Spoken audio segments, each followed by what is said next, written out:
예, 반갑습니다. 오늘 저는 여러분과 함께 믿는다는 것은 무엇인가?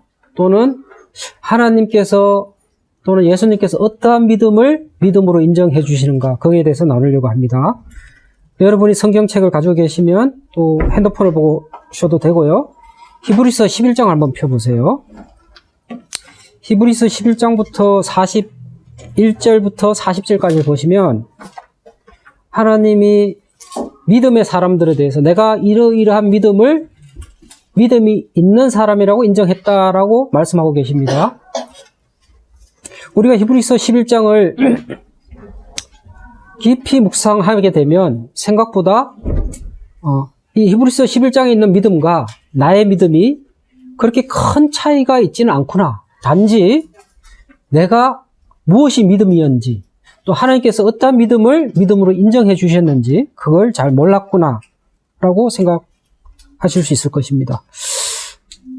저도 이 히브리서를 과거에 읽었을 때는 히브리서 11장에 나타나는 저런 믿음을 어떻게 할 수 있지 라고 생각했는데 최근에 히브리서 11장을 다시 묵상하면서 히브리서 11장에서 나타난 그 대표적인 믿음을 실제 우리도 우리 삶 속에서 그렇게 믿으면서 살아가고 있구나. 단지 그 믿음의 강도가 좀 차이가 나지만 근데 사실 하나님께서 히브리서 11장에 나타난 사람들의 믿음이 그때 당시에 완벽했거나 그들이 흔들리지 않는 믿음을 갖고 있을 때 믿음을 인정하신 게 아니라 그들이 처음 하나님을 믿었을 때 그 믿음이 아직 크지 않고 단단하지 않았음에도 불구하고 그 마음속에 하나님을 향한 작은 믿음이 있었을 때 하나님께서 그 믿음을 보고 이 히브리서에서 믿음의 조상으로서 인정하시고 칭찬하셨다는 겁니다. 이 사실을 알고 저는 용기를 얻을 수 있었고 기뻐할 수 있었고 하나님이 이런 믿음을 믿음이라고 인정해 주신다면 우리가 내가 과연 믿음 있는 사람인가? 라고 두려워할 필요가 없지 않나 생각이 들었습니다. 단지 무엇이 믿음인지 어떤 믿음을 믿음이라고 인정해 주시는지는 정확히 우리가 알 필요가 있을 것 같습니다. 히브리서 11장 1절에 가면 쉬운 성경에 이렇게 표현되어 있습니다. 믿음은 우리가 바라는 것들에 대해서 확신하는 것입니다. 또는 보이지 않지만 그것이 사실임을 아는 것입니다. 쉽지 않은 말이에요. 사실임을 아는 것. 하나님께서 세상을 창조하셨다. 하나님께서 예수님의 아버님이시다. 이까지는 사실을 아는 거예요. 이 부분은 대부분 여기에 계신 분들이 동의가 되죠. 그런데 내가 어느 정도 이런 사실을 믿었을 때 믿음에 대한 확신을 가졌다고 할 수 있을까? 이 확신이라는 말이 굉장히 주관적이에요. 그러다 보니까 내가 확신하더라도 남이 확신하지 않으면 또 내가 확신했더라도 어느 순간 내 믿음이 흔들리면 과연 이게 믿음일까? 그런 불안함을 가지고 우린 살아갑니다. 그러다 보면 학생 시절에 구원받고 난 다음에 일정한 시간이 지나고 내 삶이 하나님 앞에 똑바로 서 있지 못하면 내가 정말 믿는 걸까? 믿지 않으면서 믿는다고 하는 거 아닐까? 라고 고민하고 흔들리게 되기도 합니다. 믿음을 두 가지로 구분해서 생각해 볼 수 있습니다. 하나는 하나님과 예수님을 향한 나의 믿음. 이게 첫 번째 믿음입니다. 두 번째 믿음은 뭐냐면 그러한 나의 믿음에 대해서 하나님과 예수님이 인정해 주는 믿음. 이게 두 번째 믿음입니다. 우리는 이 두 번째 믿음이 확신이 생겼을 때 믿음에 대한 확신을 가질 수 있습니다.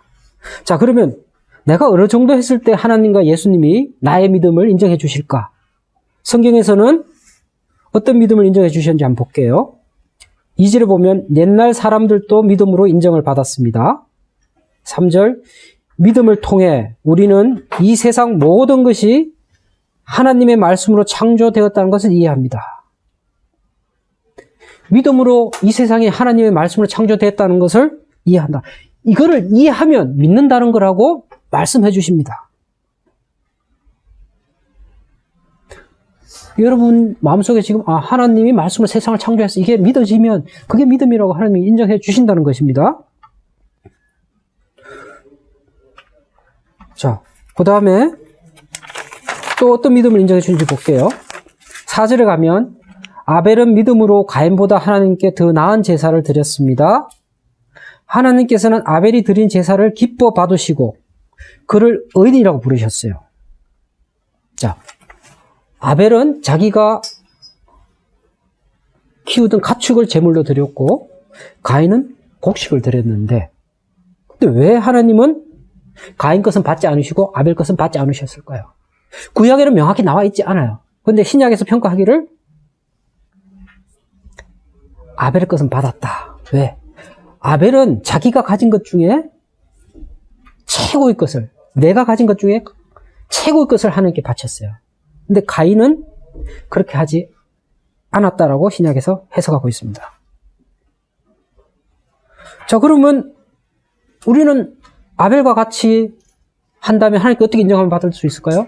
내가 가진 내 삶 중에서, 내 시간 중에서 가장 소중한 시간, 내가 가진 내 마음 중에서 가장 아름다운 마음을 하나님께 드리거나, 내 시간을 내가 가장 귀중하고 소중하게 생각하는 어떤 시간, 하루 24시간 중에 그 중에 가장 귀한 시간 일부를 하나님 드릴 때, 하나님이 아벨의 믿음을 믿음이라고 인정한 것처럼 우리 믿음을 인정하신다는 거죠. 그런 경험이 있으신 분들은 그런 일들에 좀 더 노력하시고요. 아직 그런 경험이 없으신 분들은 처음부터 많은 시간을 드리려고 하지 마시고요. 처음부터 많은 마음을 하나님께 드리려고 하지 말고 지극히 작은 시간이라도, 지극히 작은 마음이라도 하나님께 내가 정말 아끼는 시간대, 내가 정말 아끼는 어떤 마음을 하나님께 드려보기 시작하십시오. 그리고 그러한 나의 시간과 마음에 대해서 하나님께 어떻게 보답해 주시는지 경험해 보시기를 그럽니다. 우리 선생님들도 그런 경험들이 있을 거예요. 제 경험을 말씀드리자면, 제가 IMF 때 회사에서 잘리는 명단에 이름이 올라갔었어요. 근데 그런 이름이 올라간지 저는 몰랐어요. 그런데 그 시절에 사람들은 회사를 잘리지 않기 위해서 할 일이 없었어요. 사실은 IMF 때. 할 일이 없는데도 8시, 9시까지 다른 사람 퇴근하면 같이 퇴근 안 하면서 막 계속 있는 거예요. 근무 시간이 6시에 끝나는데 9시까지 3시간을.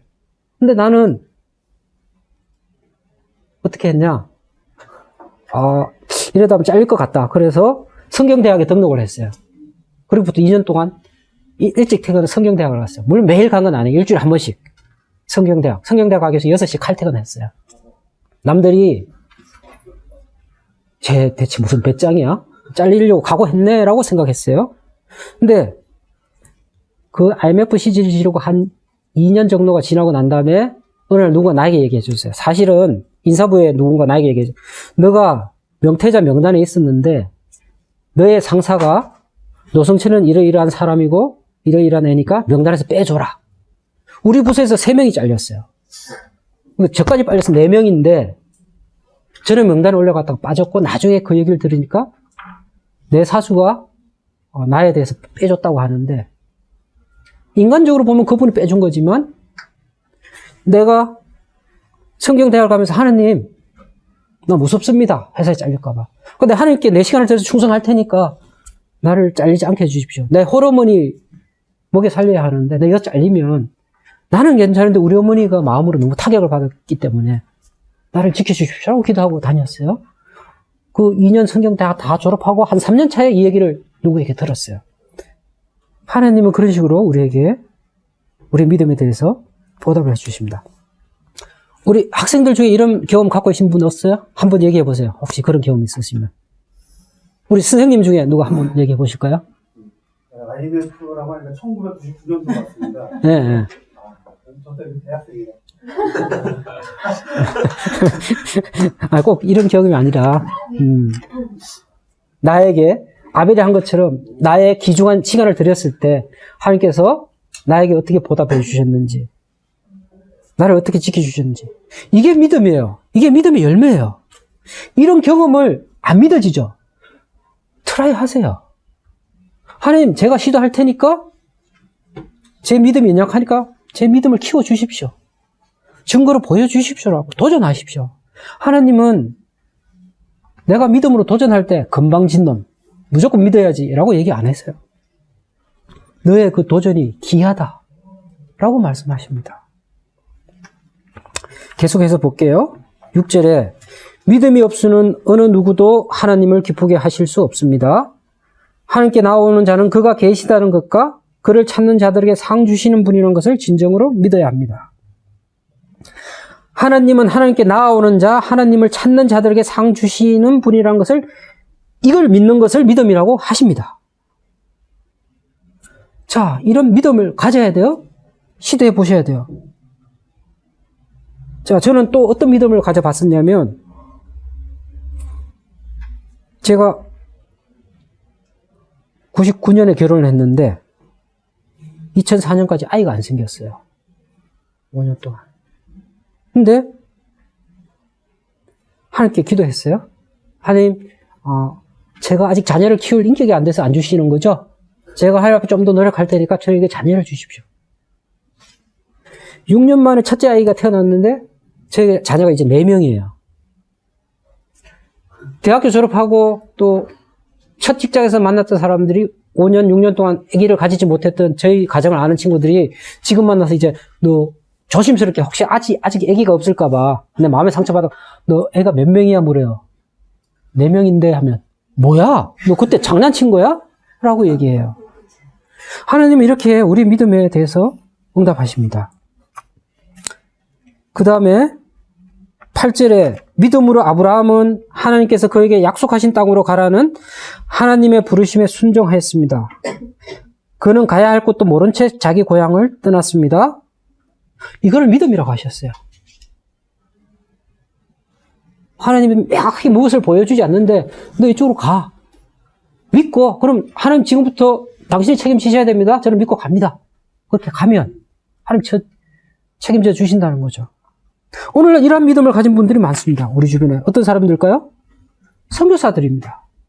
그분들이 어떻게 해외에 나간지 아십니까? 말씀을 계속 묵상하다가 하나님 앞에서 하나님의 말씀을 위해서 살기 위한 소망을 가지고 있다가 어느 날 말씀 하나를 받습니다. 그 말씀 속에서 이제 네가 직장을 그만두고 내 일을 해야 되지 않겠니? 이 말씀으로 속삭이는 그 말씀 하나를 갖고 나갑니다. 본인은 믿고 하나님의 음성을 듣고 나가는데 사실은 주변 사람들은 야, 그게 하나님의 음성이라고 너 어떻게 확신해? 교회에서도 잘 하나님한테 응답 받았으면 저 나가겠습니다 하면 그게 증명이 될 때까지 2, 3년 동안 지켜볼게요. 혼자서 한번 헤쳐보십시오. 많은 선교사들이 처음부터 교회 청구를 받고 나가지 않습니다. 처음에는 교회도 인정해주지 않습니다. 주변의 형제 자매들도 인정해주지 않습니다. 그러면 제 믿음을 증명하겠습니다. 그분들은 자기 아내와 아이들 데리고 아무 연고도 없는 곳에 나아갑니다. 거기서 2년, 3년, 5년, 어떤 분은 5년, 7년 되어서 청구받는 분도 계십니다. 근데 그 믿음을 하나님은 결코 실망한 그 믿음을 하나님은 인정해 주시고 결국 거기서 믿음의 열매를 맺게 하십니다. 그런 대표적인 분이 어떤 분이냐면 가끔씩 서대문 교회 오는 아이국에 계시는 이성훈 형제님. 그분 나갈 때 청구 받지 못했어요. 그분이 청구를 나가고 한 3년 정도 돼서 청구를 받으셨어요. 모두가 인정 안 해줬어요. 그럼에도 믿고 나갔을 때 하나님께서 그 믿음을 구원의 열매로서 보여주셨습니다. 자, 그 다음에 사라에 대해서도 하나님께서 믿음의 사람으로 인정을 해주십니다. 근데 사라가 사실은 어떤 사람이냐면 창세기 18장 12절에 보면 사라가 속으로 웃고 이르되 내가 노쇠하였고 내 주인도 늙었으니 내게 무슨 즐거움이 있으리요.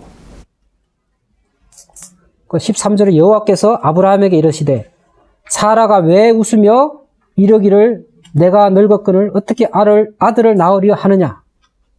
하나님께서 아브라함에게 자녀를 줄 거라고 약속하는데 사라는 그 뒤에서 듣다가 하나님을 비웃어요. 그래서 하나님이 아브라함한테 네 아내가 왜 웃으냐 하니까 사라가 저 안 웃었어요. 이렇게 거짓말하고 그 다음에는 사실은 사라가 믿었고 1년 후에 아이가 생겼어요. 이 믿음도 믿음이라고 하나님이 인정해 주셨어요.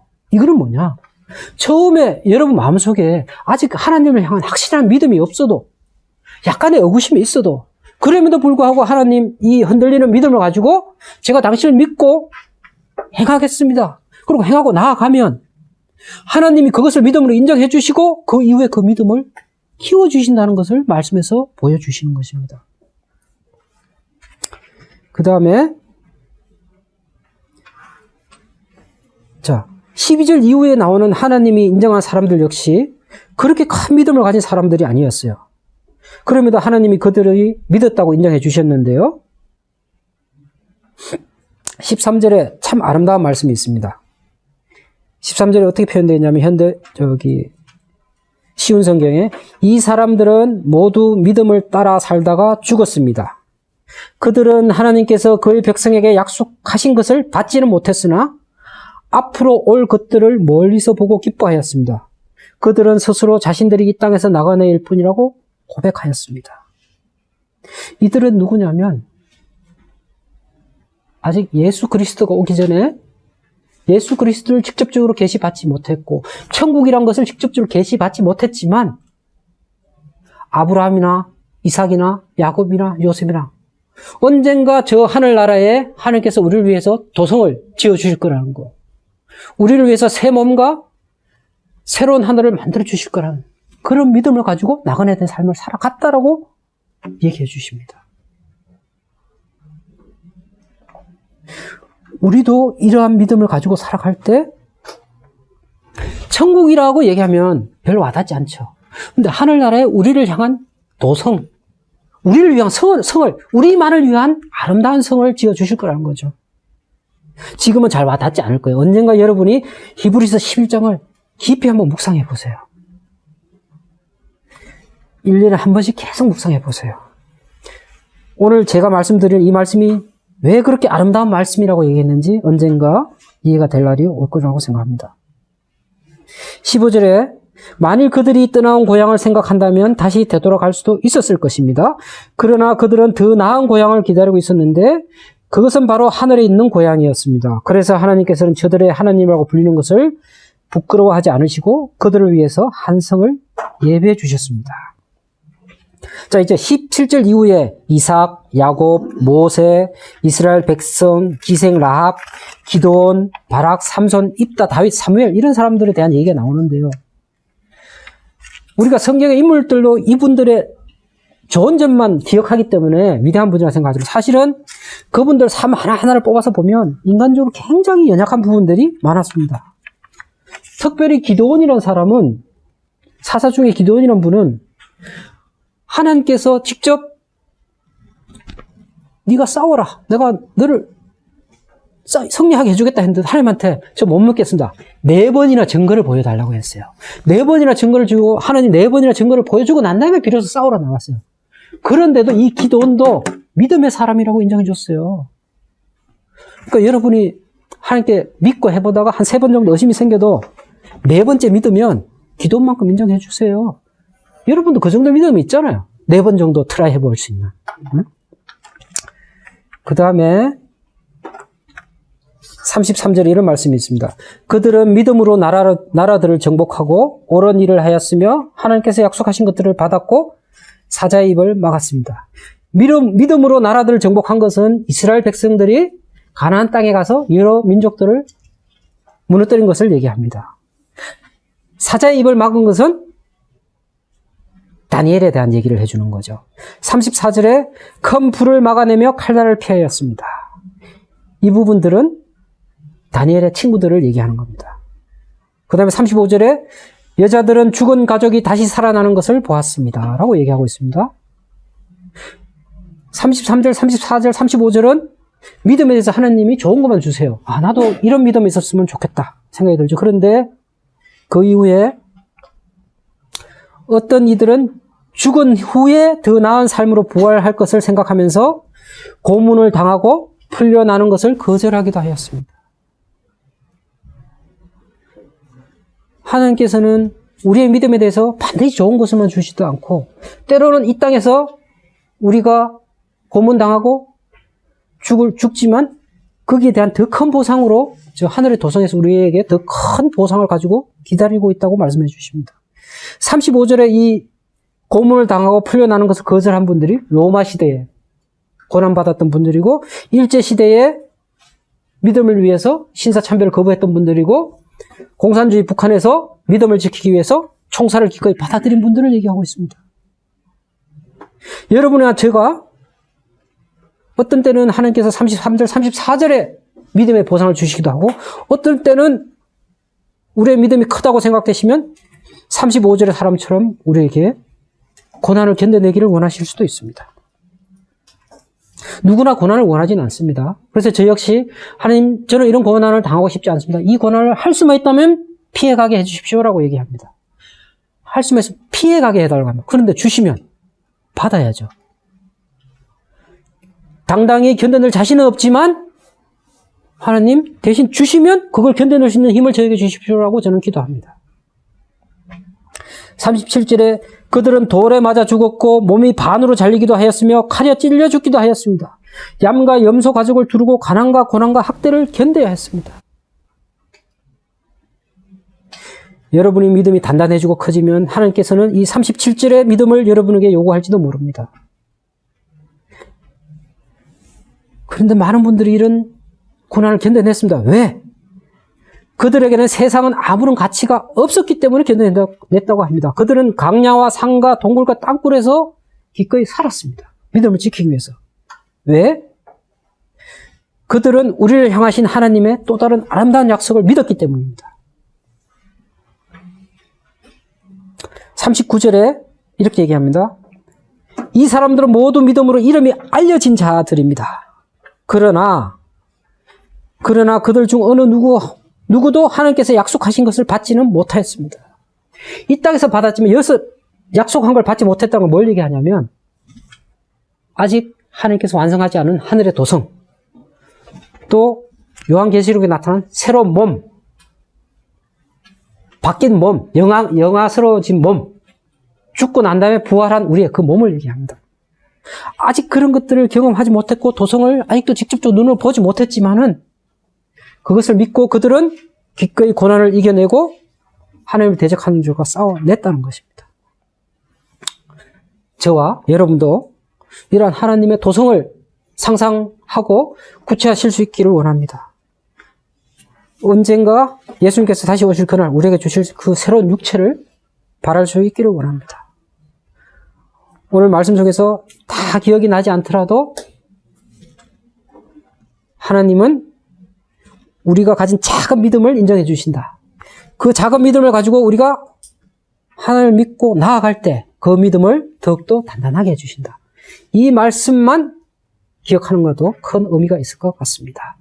다음에는 여러분이 이 말씀을 믿고 행했을 때 하나님이 어떻게 해서 그 약속을 지켜주시는지, 그 믿음을 지켜주시는지 거기에 대한 여러분의 간증을 들을 수 있었으면 좋겠습니다. 이상 마치겠습니다. 감사합니다.